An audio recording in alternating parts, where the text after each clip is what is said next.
Sahabat anak-anak, bertemu lagi dengan Ibu Isti Indartanti.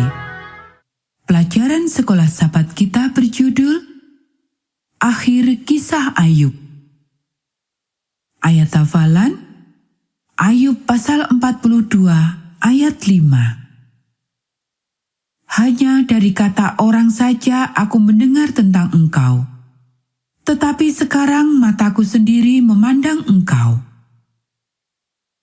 Poin penting pelajaran kita, Allah melakukan segala sesuatu yang Ia dapat lakukan untuk menolong kita mengenalnya.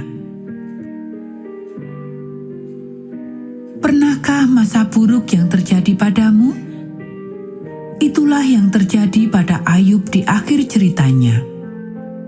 Mari kita bayangkan Hiram membicarakannya dengan kakeknya Ayub. Hiram, sebuah suara yang berat berkata, "Apakah yang membawa cucu kesayanganku kemari?" Hiram berdiri memberi salam pada kakeknya. "Ayub itu tidak ampuh lagi," kata nenek Hiram.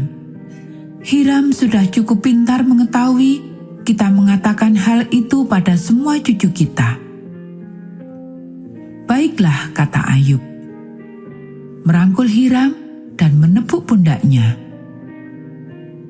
"Lalu apakah yang membuat cucuku tertua kemari?" "Aku memerlukan kata-kata bijaksana," jawab Hiram. "Jadi engkau datang kepada nenekmu?" tanya Ayub tersenyum. "Kami sebenarnya membicarakan engkau," kata nenek. "Dan ibu?" tambah Hiram. "Ia katakan teman-temanku seperti teman kakek dulu."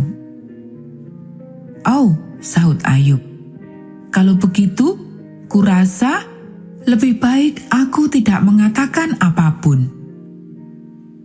"Tidak kakek," kata Hiram. "Aku ingin tahu apa maksudnya. Ceritakan apa yang terjadi." "Nenek sudah sampai pada bagian saat Allah berbicara padamu." "Duduklah kalau begitu," kata Ayub. "Ini memerlukan waktu." "Nah, kalau begitu sebaiknya aku pergi," kata nenek. "Kalau engkau mau pulang, Hiram, aku titip sesuatu untuk ibumu." "Baiklah, Nek," Hiram tersenyum lebar. "Aku akan memberitahumu." Berbalik pada kakeknya, ia berkata, "Baik, ceritakan apa yang terjadi setelah engkau mendengar Allah berbicara." "Aku yakin bahwa Allah benar dan Ialah yang paling berkuasa di dunia. Aku tahu Allah mengetahui ini, tetapi aku juga merasa harus meminta maaf padanya. Aku sadar bahwa aku telah salah, duduk di sana berhari-hari mendengarkan dan mencoba berdebat dengan orang-orang yang tidak mengenalnya seperti aku." "Setelah meminta maaf, lalu bagaimana?" tanya Hiram. "Allah berkata pada teman-temanku bahwa mereka harus meminta maaf karena telah mengkritik saya dan mengadili Allah," kata Ayub. "Mereka harus mengorbankan 7 ekor kerbau dan 7 ekor domba, lalu memintaku untuk berdoa pada Allah, meminta pengampunan Allah bagi mereka. Jika teman-temanku telah menyebarkan kebohongan tentang aku tidak tahu apakah aku bisa memaafkan mereka. Biarlah Allah yang memaafkan mereka," kata Hiram. "Aku hanya ingin mereka pergi dan meninggalkan aku sendiri. Itulah sebabnya Allah itu Allah dan bukan engkau," kata Ayub. "Allah tidak pernah meninggalkan kita, kecuali kita memintanya melalui perkataan dan tindakan kita.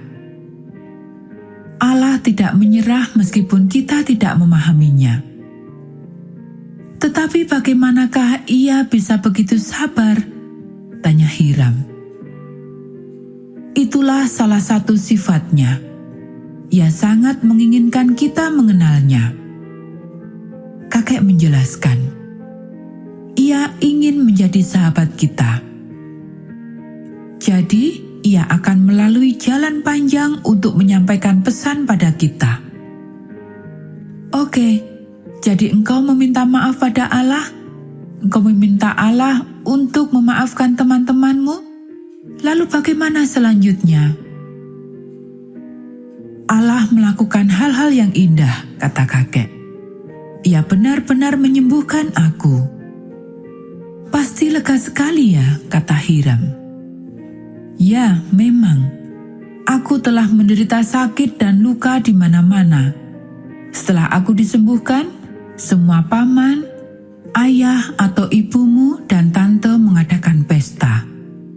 Semua teman-temanku datang menemui aku.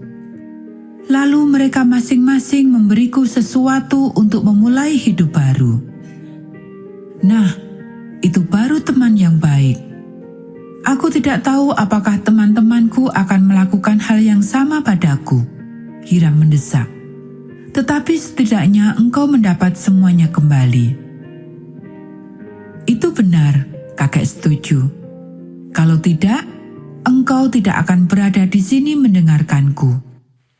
Anak-anakku yang pertama tidak tergantikan, tetapi aku senang Allah memberikan kami, ibumu, paman, dan bibimu, sepupu-sepupu dan kamu. Kakek dan Hiram sama-sama tersenyum. Pelayanan ini dipersembahkan oleh keluarga Pendeta Kurnaidi. Semoga menjadi berkat untuk kita semua.